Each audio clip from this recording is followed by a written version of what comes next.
Bismillahirrahmanirrahim. Elhamdülillahi Rabbil alemin. Vessalatu vesselamu ala Resulina Muhammedin ve ala alihi ve sahbihi ecmain emma ba'd. Welcome back.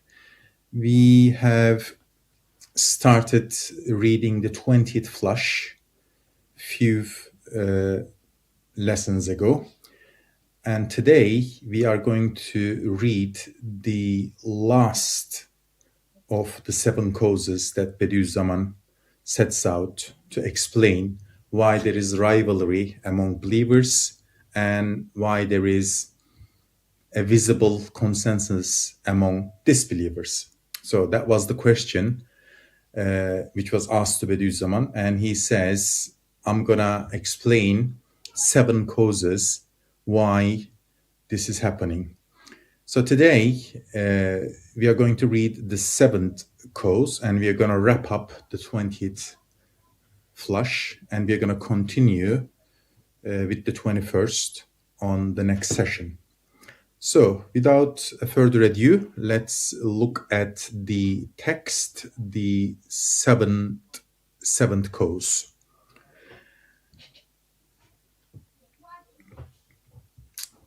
Disputes and rivalry among the people of truth do not arise from jealousy and greed for the world. And conversely, union among the worldly people and neglectful people does not arise from generosity and magnanimity. So let's make this clear. It is not because believers are jealous of each other or disbelievers are holding higher ground and they are very altruistic and very wise. That's not the case.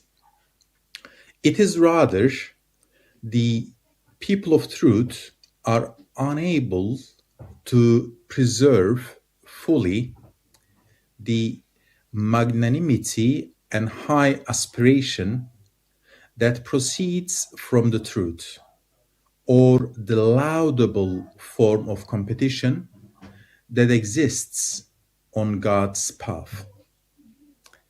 Infiltrated by the unworthy, they partially misuse that laudable form of competition and fall into rivalry and dispute, causing grave harm both to themselves and to the Islamic community.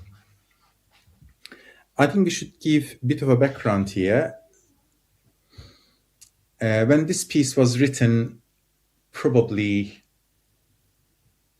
100 years ago, Bediüzzaman had Muslim groups in Turkey and in the region, mainly. But I think we can expand this as Risale-i Nur movement is now a global entity. I think it also covers other people who also believe in one God, unity of God, and there is kind of rivalry and suspicion among them. I think in a way we should modernize our approach to this question. Obviously, in the text, you're going to see references to Islamic community, Ummah, because at the time of writing of this piece, Bediüzzaman had, as I said, Muslim groups, mainly in Turkey. But now it's a global thing. It is probably covering believers in general. As for the people of neglect and misguidance, in order not to lose the benefits with which they are infatuated and not to offend the leaders and companions they worship for the sake of benefit, in their utter humiliation, abasement, and lack of manliness. They practice union at all cost with their companions, however abominable, treacherous, and harmful they be, and wholeheartedly agree with their partners in whatever form may be dictated by their common interest. As a result of this wholeheartedness, they indeed attain the benefits desired. Let's explain this bit a bit more. In the previous causes, Bediüzzaman explained us what we work towards and what disbelievers work towards. Believers, they aim at gaining divine pleasure and attaining a reward in the hereafter.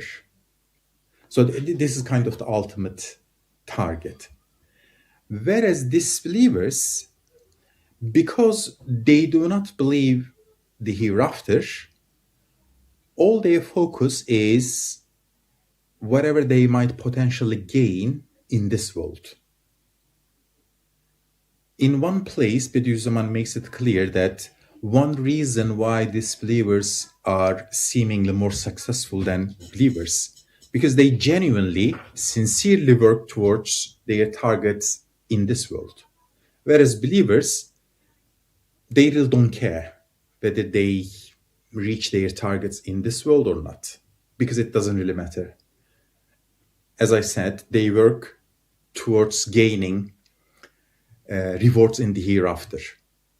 So this paragraph tells us, well, they may not necessarily like each other, but because the reward is imminent and achievable in this life, they kind of compromise. They say, okay, we don't get on, but we are going to collaborate and cooperate on this so that we can attain the desired benefits in this world. So, O people of truth, given to dispute and afflicted with disaster, it is through your loss of sincerity and your failure to make God's pleasure, divine pleasure, your sole aim in this age of disaster, that you have caused the people of truth to undergo this humiliation and defeat. In matters relating to religion and the hereafter, there should be no rivalry, no envy, or no jealousy. Indeed, there can be none of these in truth. The reason for envy and jealousy is that when several hands reach out after a single object, when several eyes are fixed on a single position, when several stomachs hunger for a single loaf of bread, first, envy arises as a result of conflict, dispute, and rivalry, and then jealousy. Since many people desire the same thing in the world, and because the world, narrow and transitory as it is, cannot satisfy the limitless desires of men, people become rivals of each other. However, in the hereafter, a 500-year paradise will be given to a single individual, 70,000 palaces and houris will be granted to him, and every one of the people of paradise will be perfectly satisfied with his share.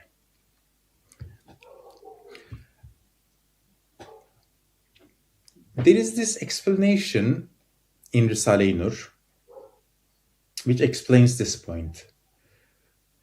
Bediüzzaman gives this example. He says, if you are working towards something worldly, let's say we are all trying to win that £100 or dollars, or whatever currency you're using. That is something material. Rivalry and competition on getting that reward is natural because there is only one £100 and whoever gets it gets the whole thing. So you have a point to compete and you're excused if there is rivalry. This is for the worldly rewards. However, divine rewards are not material. So there is absolutely no reason to envy someone else or be jealous of someone else. What does that mean? Bediüzzaman gives the example of the sun, which emits light. Risale-i Nur, the word Nur, literally means light. So there are a lot of references to the sun in various parts of Risale-i Nur. Bediüzzaman explains to us, divine rewards are like the sunlight. Imagine you have a field and sun is shining on that field. Imagine you're on your own, or there are 10 other people sunbathing in the same field. Here is the question. Would you get more or less sunlight if you're on your own? Would you get less sunlight if there are 10 more people? The answer is clear. It doesn't really matter because sun shines on everybody. It doesn't really matter whether there is one person or 100. Sun is shared among people without getting divided. Bediüzzaman refers this tecezzi ve inkısam. Tecezzi means splitting into small portions. And he says, you shouldn't compete, you shouldn't envy, because everybody gets the same sunlight. Whereas the worldly rewards, because they are solid piece of reward, if there are 10 people reaching out to that £100, they split by 10. So everybody gets £10 each. Whereas 10 people under the same sunlight gets exactly the same light and it doesn't make other people share less. I'm quite impressed with this explanation because in paradise, it doesn't matter. You have your paradise, whether you're on your own or billion other people share paradise with you because you have your own paradise. And it's a bit like the sunlight. Having more people sharing it doesn't make it less for you. Okay, going back to the text. However, in the hereafter, a 500-year paradise will be given to a single individual. 70,000 palaces and houris will be granted to him, and every one of the people of paradise will be perfectly satisfied with his share. It is thus clear that there is no cause for rivalry in the hereafter, nor can there be rivalry at all. In that case, neither should there be any rivalry with respect to those good deeds that entail reward in the hereafter. There is no room for jealousy here. The one jealous here is either a hypocrite seeking worldly result through the performance of good deeds, or a sincere but ignorant devotee, not knowing the true purpose of good deeds and not comprehending that sincerity is the spirit and foundation of all good deeds.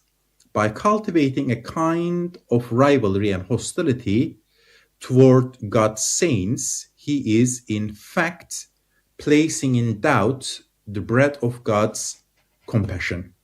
So if a believer showing jealousy because someone is doing a good deed, Bediüzzaman says probably he doesn't understand how the whole thing works. Because if you are doing good deeds, you are not doing it for fame. You are not doing it to get material reward in this life. You are purely doing it for divine pleasure and reward in the hereafter, which is like the sunlight. So Bediüzzaman says, if a person has this jealousy and envy and rivalry within him, probably he doesn't understand how the whole thing works. So, an instance supporting this truth, there is an example. One of my former companions nurtured hostility to someone. His enemy's good deeds and sanctity were once favorably described in his presence. So this person comes up and talks about someone else highly. He says, oh, he's a great saint, he's doing a really good job, he's very charitable, etc., in the presence of another person. He was not jealous or upset.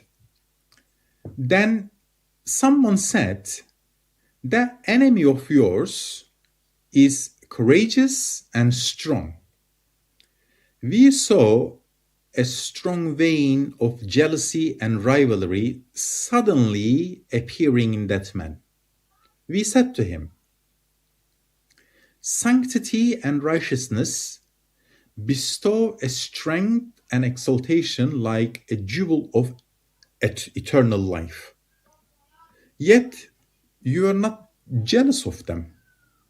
Now worldly strength is to be found in oxen and courage in wild beasts. In comparison with sanctity and righteousness, they are like a piece of glass compared to a diamond. How come you get jealous when they compare his physical attributes with yours? You suddenly get jealous. But when they praise his other attributes, you didn't get jealous. The man replied, we have both fixed our eyes in this world on a single object. The steps that lead to it are provided by things such as courage and strength. It is for this reason that I was jealous of him. The objects and stations of the hereafter are without number. Although he is my enemy here, there he can be my beloved and intimate brother. O people of the truth and the path, the service of the truth is like carrying and preserving a great and weighty treasure. Those who carry that trust on their shoulders will be happy and grateful whenever powerful hands rush to their aid. Far from being jealous, one should proudly applaud the superior strength, effectiveness, and capacity of those who, in upright love, come forward to offer their help. Why then look on true brothers and self-sacrificing helpers in a spirit of rivalry thus losing sincerity. So we are all believers, we are essentially trying to do good deed, not to attain any worldly reward, but something for the hereafter. And the task is huge. Why are you jealous if someone comes in and helps you out? You should be pleased that you are getting extra help from your brother. There should be absolutely no reason why you should be jealous. He is actually supporting you to achieve your task. You will be exposed to fearsome accusations in the eyes of the people of misguidance, such as pursuing worldly interest through religion, even though it is something 100 times lower than you and your belief, earning your livelihood through the knowledge of truth and rivaling others in greed and acquisitiveness. So this is the problem. So what is the remedy? This is the beauty of Risale-i Nur. Bediüzzaman always identifies the problem and he offers a solution. He offers a remedy to the disease. The sole remedy for this disease is to accuse your own soul before others raise these charges, and always to take the side of your fellow, not your own soul. Nefsul emmara. Your soul, nefsul emmara, inna nefsel emmaratun bis-su'i. Your own soul always desires bad things. So if there is any envy, jealousy, rivalry in your heart towards your brother, blame your soul first. Don't blame the other person.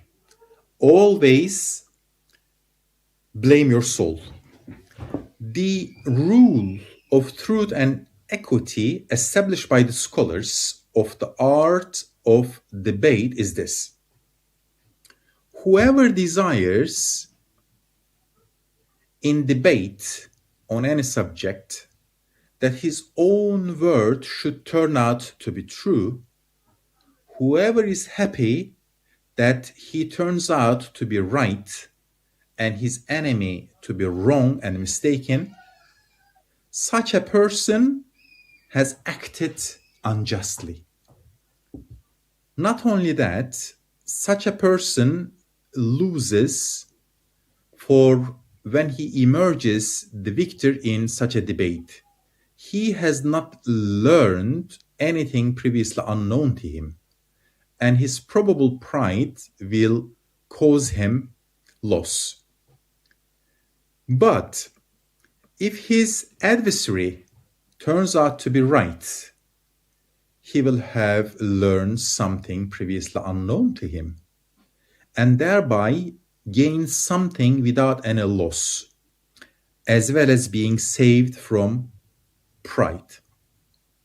In other words, one fair in his dealings and enamored of the truth will subject the desire of his own soul to the demands of the truth. If he sees his adversary to be right, he will accept it willingly and support it happily. Bediüzzaman is, okay, so probably I mentioned this in previous talks. Bediüzzaman is not an average Islamic scholar. He is what we call a polymath. Polymath is a person who is an expert in multiple disciplines. Ibn Sina, for example, he was a polymath. He was a medical doctor, he was an astronomer, he was a philosopher, he was an Islamic scholar, he was a Quran expert. So he knew multiple disciplines. We call him a polymath. Bediüzzaman was a polymath. Because I'm a scientist, I'm a physicist by trade, and I'm an engineer, working in the UK currently. How do you identify if a person is a polymath? Well, you read Bediüzzaman's writings, which I do a lot, both in Turkish and English. There are lots of gems scattered across. This one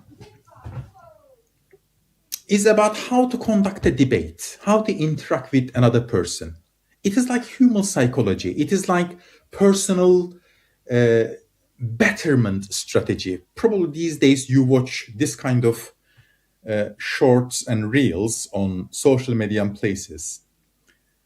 Bediüzzaman is teaching us what experts are telling us in modern days. Imagine you are debating with someone. If you fiercely defend your position and if you win, what do you earn? Nothing. But if you're debating with someone else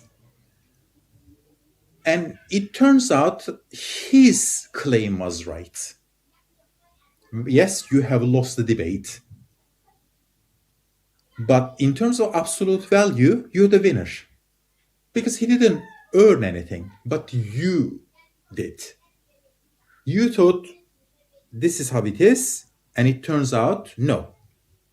You were wrong. Now you learn the right thing. This is a fantastic psychological twist. I see this in my daily work. You're a team of 12 people, and there is usually reviewing and giving feedback to one another. And I'm usually the easy guy. I always say, okay, my default position, I said this to my line manager. She says, oh, you are very nice and very easy to work with. I said, my default position is that I might be wrong. And I'm open to listen. Let me see what the other person is telling me.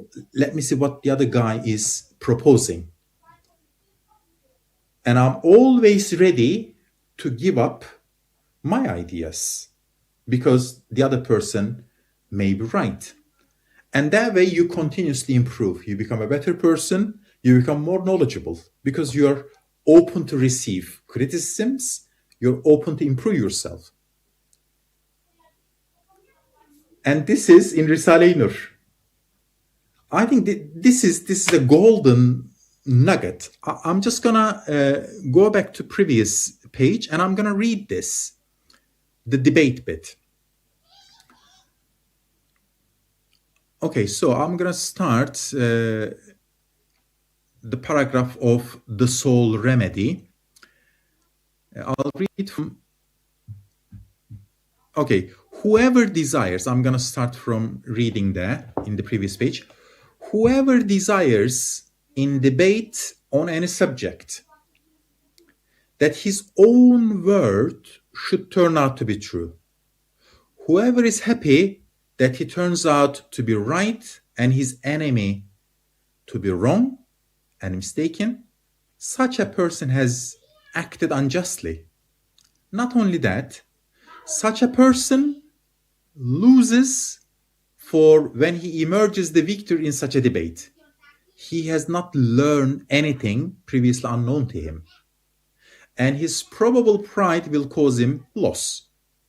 But if his adversary turns out to be right, he will have learned something previously unknown to him, and thereby gain something without any loss, as well as being safe from pride.